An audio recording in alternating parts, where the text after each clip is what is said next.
आप सभी को राधे राधे, जय श्री कृष्णा। उम्मीद करता हूँ आप लोग बहुत अच्छे होंगे और बहुत अच्छी आपकी पढ़ाई भी चल रही होगी दोस्तों। और हम लोग यहाँ पर उपस्थित हो गए हैं इंडियन पॉलिटी के मोस्ट इंपॉर्टेंट टॉपिक्स लेकर, क्योंकि बहुत सारे छात्रों की मांग आ रही थी, सर मोस्ट इंपॉर्टेंट टॉपिक बता दीजिए एम लक्ष्मीकांत के और सभी सब्जेक्ट्स के। तो दोस्तों वो सीरीज आज से मैं स्टार्ट कर रहा हूँ। आज मैं आपको इंडियन पॉलिटी के मोस्ट इंपॉर्टेंट टॉपिक्स बताने वाला हूँ और मॉडर्न हिस्ट्री के मोस्ट इंपॉर्टेंट टॉपिक्स ऑलरेडी मैंने स्पेक्ट्रम के बता दिए हैं। स्पेक्ट्रम के प्लेलिस्ट चैनल पर बनी हुई है, वहाँ पर जाइए, पूरी क्लासेस आपको वहाँ पर मिल जाएंगी। डेली रात के 10:30 पे आपको क्लास मिल रही है और आप सब लोग उसे अटेंड करके पूरी स्पेक्ट्रम तैयार कर सकते हैं। ठीक है, लक्ष्मीकांत के मोस्ट इंपॉर्टेंट टॉपिक ये सेशन में मैं आपको बताने जा रहा हूँ, जो यूपीएससी के लिए, यूपीपीसीएस 2025 के लिए, 26 के लिए और आरओ जैसी परीक्षाओं के लिए बहुत इंपॉर्टेंट है। ठीक है, चलिए स्टार्ट करते हैं। लेकिन एक महत्वपूर्ण सूचना के साथ, अगर दोस्तों अगर आप यूपीपीसीएस 2025 की संपूर्ण तैयारी करना चाहते हैं दोस्तों, तो हमारी फाउंडेशन बैच को आप ज्वाइन कर सकते हैं। इस पर आपको 80% का ऑफ मिल रहा है और इसमें प्री और मेंस की संपूर्ण तैयारी आपको मिल जाएगी दोस्तों। याद रखिएगा, सबसे सुनहरा अवसर है, मंथ एंड सेल भी चल रही है और लगभग 80% का ऑफ आपको मिल रहा है, डिस्काउंट मिल रहा है। ऐसा अपॉर्चुनिटी दोबारा बार बार नहीं मिलता। इसका लिंक डिस्क्रिप्शन बॉक्स में आपको मिल जाएगा, फटाफट से ज्वाइन कीजिए और पूरी तैयारी यूपीपीसीएस की प्री मेंस इंटरव्यू की कर लीजिए। ठीक, चलिए यहाँ पर इसके अलावा दोस्तों आरओ के लिए प्री और मेंस की विजय बैच है। इस पर भी दोस्तों आप लोग के लिए ज़बरदस्त डिस्काउंट चल रहा है दोस्तों, और इसमें आप अगर चाहें तो एडमिशन करा के प्री की पूरी तैयारी कर सकते हैं। प्री की, मेंस की, जीएस हिंदी और निबंध की। याद रखिएगा 27 जुलाई को आपकी परीक्षा है और सबसे बेस्ट बैच है दोस्तों यूट्यूब कम्युनिटी पर और सबसे कम प्राइस पर। ठीक है, डिस्क्रिप्शन बॉक्स में लिंक है, पूरा आप पढ़ सकते हैं दोस्तों। और इस बैच की खासियत मैं आपको बता दूं, या फाउंडेशन बैच की खासियत ये है कि स्टैंडर्ड बुक और एनसीईआरटी आधारित क्लासेस यहाँ पर आपको मिलती हैं, पीडीएफ नोट्स मिलती हैं। इसके अलावा आपको ऐसे राइटिंग गाइडेंस मिलता है, आंसर राइटिंग पीसीएस वाले बच्चों को मिलता है, फ्री मेंटरशिप मेरे द्वारा मिलती है आपको और टेस्ट सीरीज भी आपको मिल रही है। तो इससे बेस्ट बैच आपको इस कम प्राइस पे नहीं मिल सकता। सभी लोग ज्वाइन कर सकते हैं, पीसीएस के लिए फाउंडेशन बैच और आरओ के लिए विजय बैच। ठीक, चलिए अब आ जाते हैं अपने सेशन पर। चलिए, इंडियन पॉलिटी लक्ष्मीकांत के मोस्ट इंपॉर्टेंट टॉपिक यहाँ मैं आपके सामने मैं डिस्कस करने वाला हूँ, जो आपके एग्जाम के लिए बहुत ही ज़्यादा इम्पॉर्टेंट है। ठीक, चलिए सबसे पहले दोस्तों ये एम लक्ष्मीकांत है दोस्तों, आप देख रहे हैं। ठीक है, इंडियन पॉलिटी की सबसे बेस्ट बुक है दोस्तों, यूपीएससी के लिए, यूपीपीसीएस के लिए और आरओ जैसी परीक्षाओं के लिए, सभी लोगों के लिए। ठीक है, इसको पढ़ना ही चाहिए आप सब लोगों को, नहीं तो मुख्य परीक्षा में कलम नहीं चलती। और अब जो कथन कारण के प्रश्न बनेंगे, मल्टीपल स्टेटमेंट बनेंगे, अभी तो पीसीएस में पॉलिटी टफ नहीं पूछा था दोस्तों, लेकिन आरओ में आ सकता है टफ, पीसीएस 2025 में टफ आ सकता है और यूपीएससी में हमेशा आता है। ठीक चलिए, तो सबसे पहले दोस्तों आपके सामने ये रहा अध्याय, संविधान के मुख्य स्रोत आपको पढ़ने हैं, संविधान के भाग और अनुसूचियां। ठीक है, सबसे पहले संविधान के भाग और अनुसूचियां, parts and schedules of the constitution, पहला अध्याय पढ़िएगा। इसके बाद दोस्तों प्रमुख अनुच्छेद आपको पढ़ने हैं 1 से लेकर 395 तक में, पूरे अनुच्छेद नहीं, जो इंपॉर्टेंट है उनको देखिएगा। और यहाँ पर इंपॉर्टेंट पार्ट्स और इंपॉर्टेंट शेड्यूल्स याद होने ही चाहिए दोस्तों। ठीक, इसके बाद दोस्तों नेक्स्ट आ जाइए। नेक्स्ट आपका है संविधान के प्रमुख स्रोत, sources of the constitution, fundamental rights कहाँ से लिया गया। ठीक है, प्रियम्बल कहाँ से इंस्पायर्ड है। ठीक है, ध्यान रखिएगा। बाकी ऑफिस ऑफ गवर्नर कहाँ से इंस्पायर्ड है, ये सारी चीज़ें आपके एग्जाम में आती हैं। इसके बाद दोस्तों संविधान का निर्माण, मेकिंग ऑफ द कॉन्स्टिट्यूशन कैसे हुआ, कौन कौन सी समितियाँ थीं, प्रमुख समिति कौन थी, ड्राफ्टिंग कमेटी थी, इसके अध्यक्ष कौन थे, इसकी स्थापना कब हुई थी, इसके कितने सदस्य थे, ये सारी चीज़ें दोस्तों आपको याद रखनी है। ठीक है, नेक्स्ट यहाँ पर अब आ जाते हैं आर्टिकल 1 to 4, संघ राज्य क्षेत्र, यूनियन एंड इट्स टेरिटरी, सबसे इंपॉर्टेंट टॉपिक है। और आर्टिकल 1 की शुरुआत यहीं से होती है, नए राज्यों का निर्माण या प्रवेश, नए राज्यों की स्थापना कैसे होगी। अनुच्छेद 2 के अंतर्गत विदेशी क्षेत्र को भारत में शामिल करते हैं। अनुच्छेद 3 के अंतर्गत देश की सीमा में कोई परिवर्तन करना है राज्यों में तो करते हैं। ठीक है, और ये संविधान संशोधन नहीं माना जाता। ये सारी चीजें आपको यहाँ पर मिलती हैं 1 से 4 में। फिर अगला चैप्टर है दोस्तों नागरिकता, अनुच्छेद 5 से 11 सिटीजनशिप आपको पढ़ना है। और CAA 2019 जो लागू हुआ दोस्तों, उसके कारण ये चर्चा में इस बार के लिए इंपॉर्टेंट भी है, याद रखिएगा। मूल अधिकार, अनुच्छेद 12 से 35 याद रखिएगा मोस्ट इंपॉर्टेंट टॉपिक्स जो पॉलिटी के हैं उनमें से एक फंडामेंटल राइट्स, याद रखिएगा। इस पर डबल स्टार लगा रहा हूँ, क्यों? क्योंकि कुछ चैप्टर ऐसे हैं जो सबसे इंपॉर्टेंट है, जैसे मूल अधिकार है, प्रेसिडेंट है, पार्लियामेंट है, सुप्रीम कोर्ट, हाई कोर्ट है, याद रखिएगा, ठीक है। चलिए इसके बाद दोस्तों डीपीएसपी, राज्य के नीति निर्देशक तत्व, अनुच्छेद 36 से 51 संविधान के भाग 3 में मौलिक अधिकार, भाग 4 में निर्देशक सिद्धांत। फिर मौलिक कर्तव्य अनुच्छेद 51 एक, फंडामेंटल ड्यूटीज 11 हैं। संविधान में संशोधन कैसे करते हैं? अनुच्छेद 368 के शक्ति का उपयोग करके संविधान में संशोधन किया जाता है, ठीक है। संसद करती है, इसको ध्यान रखिएगा, लेकिन मूल संरचना में बदलाव नहीं कर सकती। केशवानंद भारती बनाम केरल राज्य केस 1973, ठीक है, ध्यान रखिएगा। आपातकालीन प्रावधान यहाँ पर अनुच्छेद 352 से 360 तक मेंशन्ड है, ठीक है। इमरजेंसी प्रोविजंस और केंद्र राज्य संबंधी सेंटर स्टेट रिलेशन, ये आपका है सबसे महत्वपूर्ण चैप्टर्स में से एक, ठीक है। इसमें सरकारी आयोग, पूंछी आयोग, द्वितीय प्रशासनिक सुधार आयोग सबसे इंपॉर्टेंट है, ठीक है। चलिए ये सारी चीजें दोस्तों टिप्स में जैसे मैं आपको बता रहा हूँ, आपसे आपको भी याद हो जाएंगी। बस आप 3 से 4 बार एक बार पढ़िए तो लक्ष्मीकांत को, और उसके बाद कैसा भी प्रश्न आए, चाहे प्री हो, चाहे मेंस हो, चाहे इंटरव्यू हो, आप सब सॉल्व कर पाने की स्थिति में रहेंगे। आपकी न्यूज़पेपर की अंडरस्टैंडिंग बढ़ जाएगी, ठीक है, याद रखिएगा।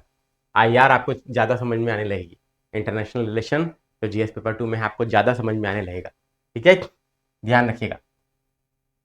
फिर अब स्टार्ट होता है दोस्तों, अभी तक संविधान था, अब राज्य व्यवस्था स्टार्ट होता है। तो राज्य व्यवस्था दोस्तों केंद्र के स्तर पे भी है, राज्य के स्तर पे भी है, ठीक है, दोनों स्तर पे है। तो यहाँ पर देखिए सबसे पहले राष्ट्रपति, हमें क्या पढ़ना है? केंद्र के स्तर और राज्य के स्तर को अलग अलग नहीं पढ़ना है, हमको कंपेरेटिव स्टडी करनी है, ठीक है। तरीका बता रहा हूँ कैसे, जैसे राष्ट्रपति पढ़ा, फिर उपराष्ट्रपति पढ़ लिया, और फिर राज्यपाल पढ़ लिया, फिर PM पढ़ा, CM पढ़ा, मंत्रिपरिषद पढ़ लिया, फिर क्या किया? संसद पढ़ लिया और राज्य विधानमंडल पढ़ लिया, फिर सुप्रीम कोर्ट पढ़ लिया, फिर हाई कोर्ट पढ़ लिया।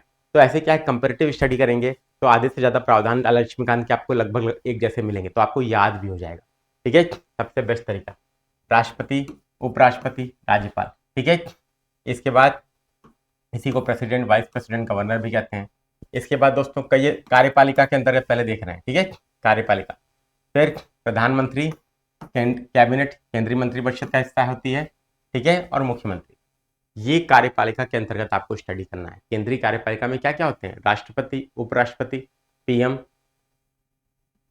ठीक है, मंत्रिपरिषद और अटॉर्नी जनरल, इतनी आपकी कार्यपालिका के अंतर्गत आते हैं। तो एग्जीक्यूटिव के अंतर्गत ये आप लोग को पढ़ लेना है, केंद्र और राज्य दोनों के स्तर पे, ठीक।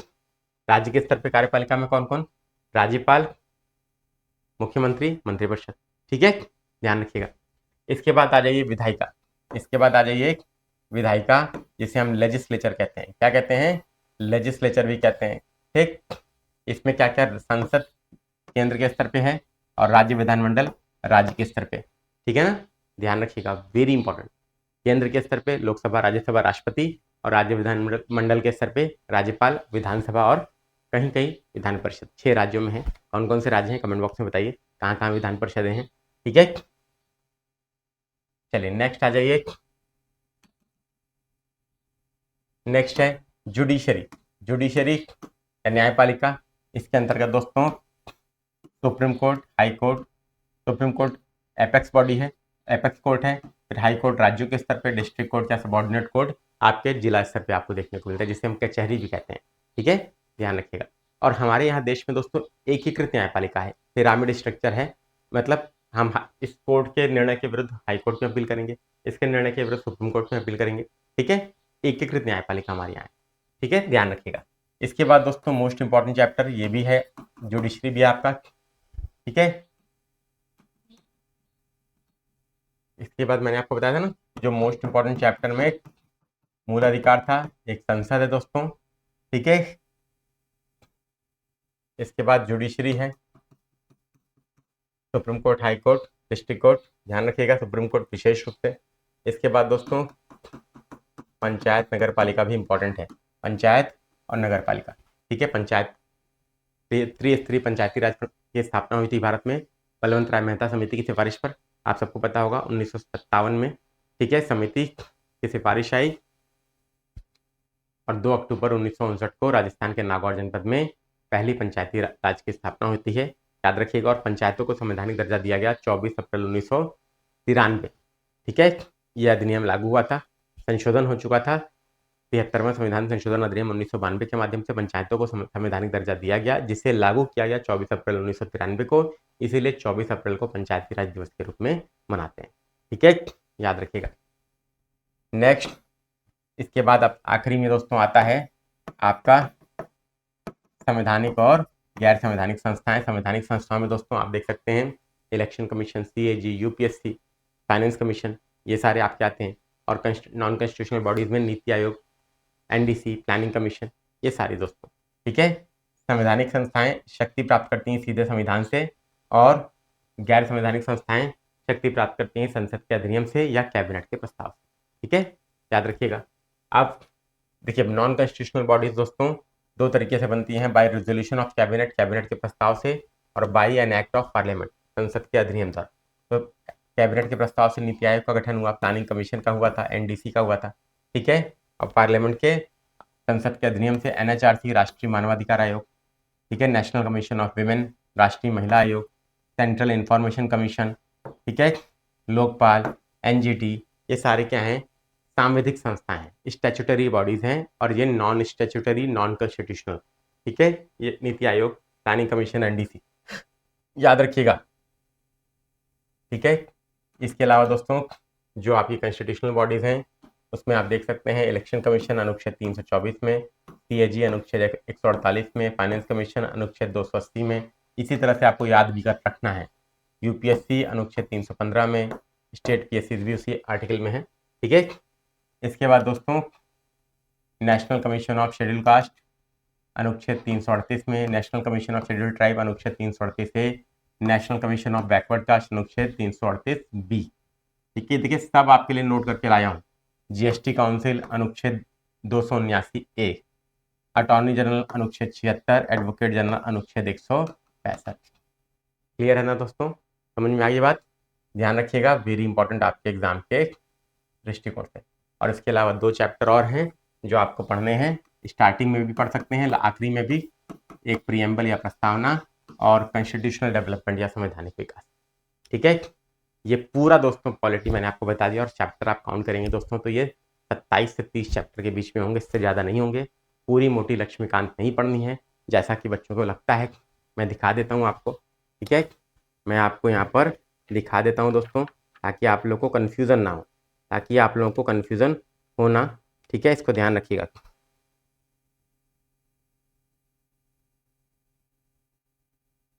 ठीक है, ये देखिए, ये M लक्ष्मीकांत है दोस्तों, और ये पूरी इतनी मोटी पुस्तक है। इतनी मोटी पुस्तक आपको नहीं पढ़नी है। इसमें अगर जितने चैप्टर्स मैंने आपको बताए हैं इतने अगर आप पढ़ते हैं तो इससे ज़्यादा नहीं होंगे दोस्तों, ये ध्यान रखिएगा, इससे ज़्यादा नहीं मिलेंगे, इतना याद रखिएगा। और इतना हर आदमी पढ़ सकता है। अगर आप वास्तव में PCS अधिकारी बनना चाहते हैं, समीक्षा अधिकारी बनना चाहते हैं, UPSC क्लियर करना चाहते हैं, तो इतना तो करना बनता है दोस्तों, आप सब लोग कर सकते हैं। ठीक है, क्लियर है, ये मैंने आपको बताया।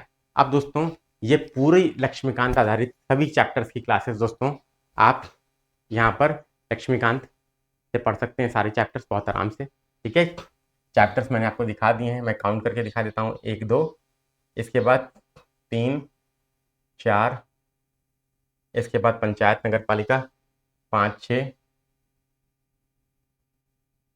फिर जुडिशरी 7, विधायिका 8 9, फिर एग्जीक्यूटिव 10 11 और 12, लगभग मान लीजिए 12 12 24 25 26 चैप्टर है मोटा मोटा दोस्तों, अगर आप पढ़ते हैं तो। ठीक है, अब इससे आसान तरीके से आप लक्ष्मीकांत पढ़ ही नहीं सकते दोस्तों। और अगर आप ऐसे पढ़ते हैं तो आप 7 से 10 दिन के अंदर, अगर पहली बार पढ़ रहे हैं, 7 से 10 दिन के अंदर पूरी लक्ष्मीकांत कंप्लीट कर सकते हैं, ये मैं दावा करता हूँ। ठीक है, तो आप सब लोग पढ़िए। और अगर आप लोग दोस्तों पढ़ सकते हैं स्वयं से, बहुत अच्छी बात है, पढ़ डालिए और 3 से 4 बार रिवाइज कर डालिए, पढ़िए, MCQs लगाइए UPSC के पिछले 10 वर्षों के एनालिटिकल क्वेश्चन रहते हैं, जैसे आज की डेट में PCS पूछ रहा है या RO पूछेगा। ठीक है, तो उससे आपकी अंडरस्टैंडिंग और बेहतर हो जाएगी, और इससे नोट्स बना लीजिए। PCS वाले बच्चे आंसर राइटिंग भी कर लें, और उसके बाद हर टॉपिक की 200 शब्दों की नोट्स बना लीजिए, सबसे बेस्ट तरीका रहेगा। ठीक है, बस ये आपको करना है, ध्यान रखिएगा। और आप सभी लोगों के लिए, चाहे आप हमारे PCS बैच में जुड़े, चाहे RO बैच में, ये पूरी लक्ष्मीकांत के इतने चैप्टर्स जो हैं ये हम अपने एप्लीकेशन में पढ़ा रहे हैं। याद रखिएगा, स्पेक्ट्रम अपनी एप्लीकेशन पे फाउंडेशन बैच के अंतर्गत हम लोग पढ़ा रहे हैं, जिसका एक हिस्सा यूट्यूब पर भी चल रहा है, आप देख रहे होंगे, आप लोग देख सकते हैं कैसे हमारे यहाँ क्लासेस स्पेक्ट्रम की चल रही हैं। ठीक है, इस फाउंडेशन बैच के अंतर्गत क्लासेस आपको प्रोवाइड की जा रही हैं यूट्यूब पर, आप देख सकते हैं। तो आप अगर ज्वाइन करना चाहें तो आप हमारे साथ भी अपनी पूरी तैयारी कर सकते हैं। स्पेक्ट्रम और लक्ष्मीकांत और एनसीईआरटी आधारित कंप्लीट तैयारी, स्पेक्ट्रम, लक्ष्मीकांत और एनसीईआरटी बेस्ड कंप्लीट तैयारी आप हमारे एप्लीकेशन पर टीसीएस के लिए फाउंडेशन बैच में जुड़ के कर सकते हैं। या आरओ की तैयारी करना चाहते हैं तो भी आपको ये क्लासेस आरओ के बैच में प्रीलिम्स के लिए, जीएस के ऑब्जेक्टिव पोर्शन के लिए प्रोवाइड की जाएंगी। उम्मीद करता हूँ वीडियो पसंद आया होगा। पसंद आया तो लाइक कीजिए, शेयर कीजिए, चैनल पर नए तो सब्सक्राइब कीजिए। मिलते हैं नेक्स्ट वीडियो में। राधे राधे, जय श्री कृष्ण।